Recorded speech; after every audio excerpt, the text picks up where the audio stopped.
By the time Klebold and Harris committed suicide at 12:08, at least 75 police officers were surrounding Columbine High School.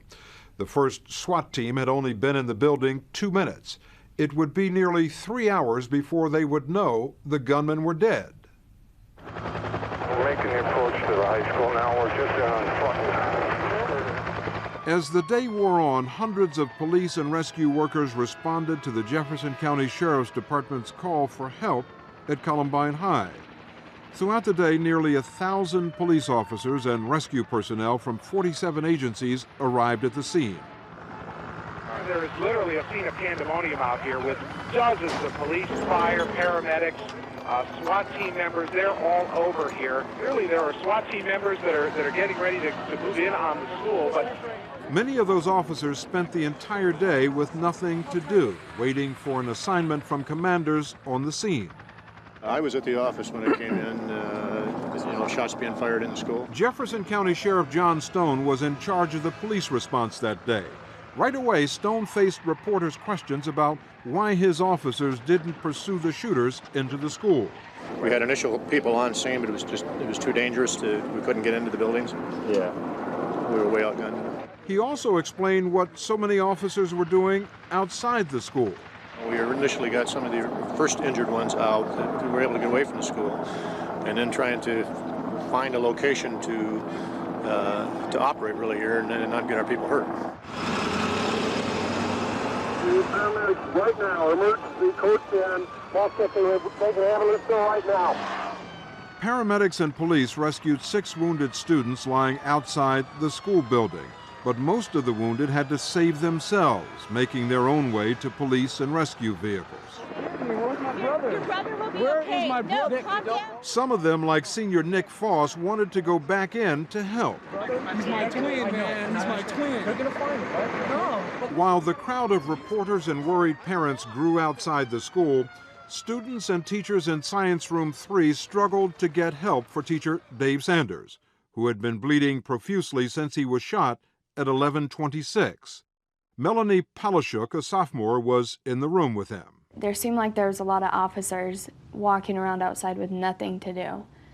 And I don't know why they couldn't have sent maybe a few more people directly to come to our room. Just before noon, Mike Rottola put a sign in the window. It said, "One bleeding to death." One of the teachers grabbed a dry erase board and handed it to me, and I held it in the window. Homemade sign, second floor, southwest corner, says I'm bleeding to death. You knew that someone had seen that sign. Yeah, and also news helicopters would fly up, film the sign, and fly off. And we knew they were doing this because we had the TV on the whole time, so we were watching, what was going on outside of the school. The Jefferson County Sheriff's Command Post was well aware of Dave Sanders' condition and where he was. Corner says I'm bleeding to death. Since 11:42, a teacher in the room with Sanders had been on the phone with operators at Sheriff's headquarters. And once Mike Rottola put the sign in the classroom window, radio calls started coming from officers urging the command post to rescue him. Sign in the window, bleeding to death. They need to get a team up there. In the window, clearly visible from a helicopter above, is a sign that says "One bleeding to death," and you will not go into that building to save Dave Sanders. Could be a trap, they say. Okay, then you know right where the killers are, and you can go in and find them. At 1:10 p.m., nearly 2 hours after the first shots were fired, a SWAT team finally entered the west side of the school building where injured victims were waiting for help. Immediately, they faced a maze of flooded rooms, fire alarms, and smoke. But worse than that, according to the members of that SWAT team who asked not to be named, the command post never told them there were injured victims in the library or the science rooms. At the same time, police dispatchers were telling the teachers and students with Dave Sanders that help was on the way. And they'd say, "Oh, we'll be here in 20 minutes." So we'd, get ready and lay there, and then no one would come. So this went on for 3 hours. Yeah. He was conscious almost the entire time. He towards the end, he was getting really cold. He just kept saying, "Help me," and "I got to get out of here." And what did people say to him? Show him a picture of his daughters, tell him, you you got to be all right. Look at these 3 beautiful girls. Across the hall, Rich Long was trapped in another classroom. I finally got a call from Teresa Miller, who was with Dave at the time, and I said, well, how's he doing? Have they got to him? And she said, they haven't even come up yet. I said, you've got to be kidding me. It's 2:30. They haven't got to him? As Dave Sanders lay bleeding, SWAT officers directly below him were evacuating classrooms full of children stranded on the first floor. Then they had to escort those children out of the cafeteria, past the dead bodies of their classmates, and on to safety.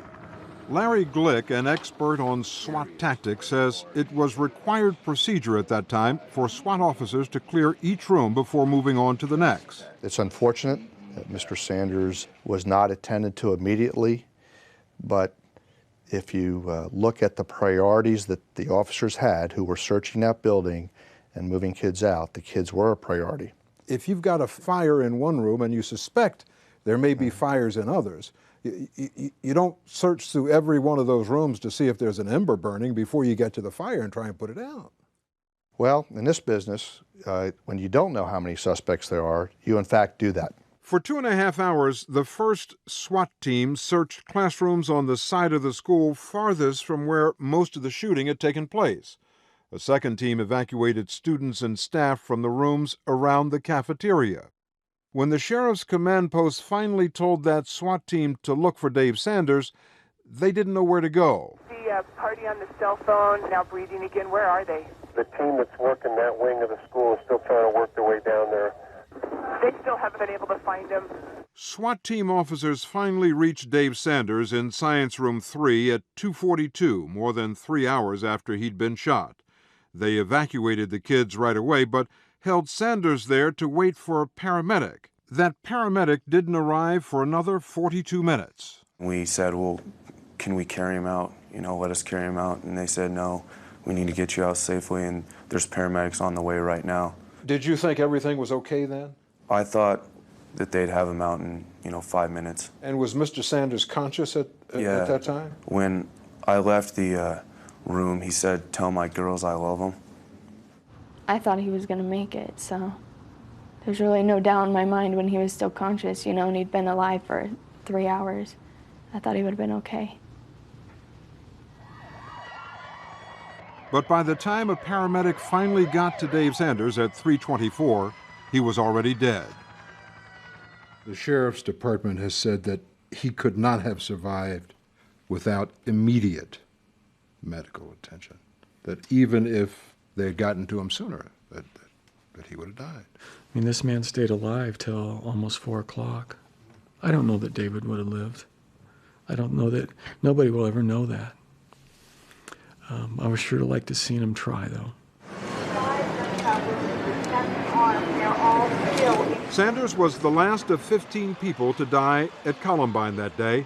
23 wounded were taken to hospitals. 6 had brain or spinal injuries.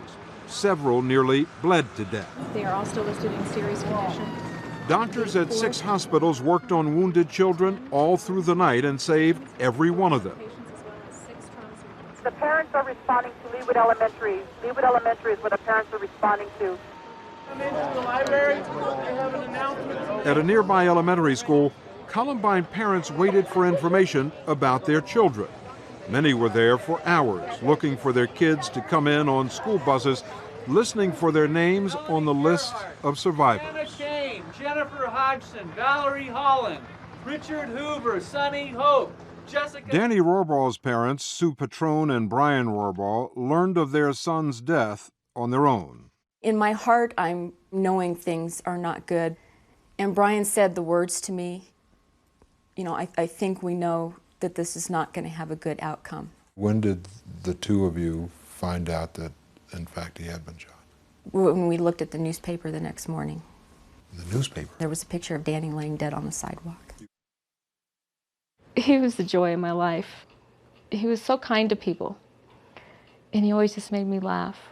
And I miss his smile so much. I miss everything about him. 2 days after the shooting, the coroner's office finally released the names of those Harris and Klebold had killed. Cassie Bernal, age 17, Kyle Velasquez, 16, Corey DePuter, 17, Stephen Kernow, 14, Kelly Fleming, 16, John Tomlin, age 16, William Dave Sanders, 47, Daniel Rohrbaugh, 15, Daniel Mauser, 15, Matthew Kechter, 16, Rachel Scott, 17, Isaiah Scholes, 18, Lauren Townsend, age 18. When I think of her, I see her smiling. She didn't like people being unhappy.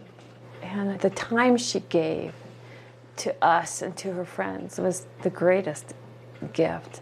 And I think that's what's so heartbreaking, is that this gift that they all had, time has been taken.